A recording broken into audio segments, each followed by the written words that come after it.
Il y avait 2 rings, donc, qui étaient sur toute la longueur, ici. De sa salle de boxe, il ne reste rien. Il y a 2 ans, le complexe de Mohamed Oudji est incendié lors des émeutes dans le quartier d'Étouvie. Depuis, malgré les démarches entreprises, aucune avancée. C'est un sentiment d'abandon. 2 ans après, voilà, il n'y a toujours aucune perspective de reconstruction. Ou alors on me dit en 2029, mais 2029, j'ai 60 ans aujourd'hui.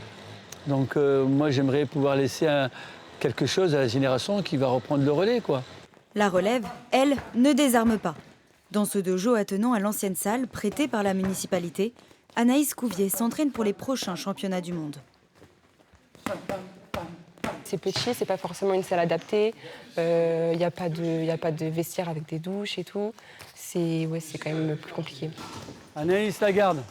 C'est ma maison ici, je suis là depuis que j'ai 4 ans, 4-5 ans. Et je pourrais pas changer de club. Il reste 30 secondes. À l'ancienne salle, on arrivait à tourner avec 50, 60 jeunes dans le même créneau d'activité.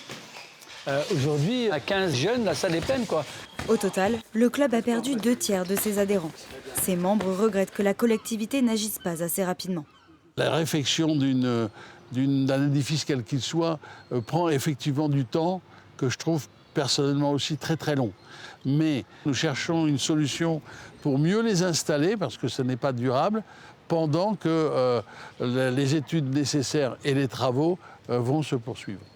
À quelques mètres, autre destin pour la médiathèque consumée en grande partie par les flammes. Les travaux de reconstruction ont débuté en juin et doivent durer 9 mois. À Creil, ce centre social connaît une seconde vie. Incendié aux 2/3, ce bâtiment agrandi accueille aujourd'hui des ateliers d'expression. Après la violence des gestes, place à la réflexion et aux mots.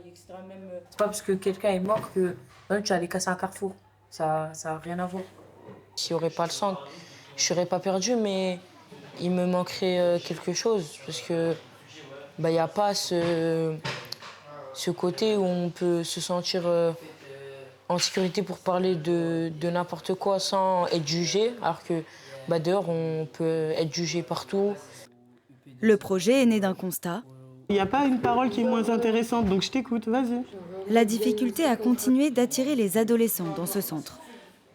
Et l'idée, c'était de rester, nous, en tant que centre, en étant au cœur du quartier, un repère de la petite enfance à l'âge adulte, en fait, que même s'ils ne viennent plus à un moment donné, ils aient toujours assez de liens dans leur tête, assez de souvenirs, assez de choses qui ont été partagées pour oser passer la porte s'ils ont un problème, s'ils ont des questions. Un accompagnement qui soulage les parents. Moi, mon fils, depuis qu'il a le projet ici, il vient régulièrement.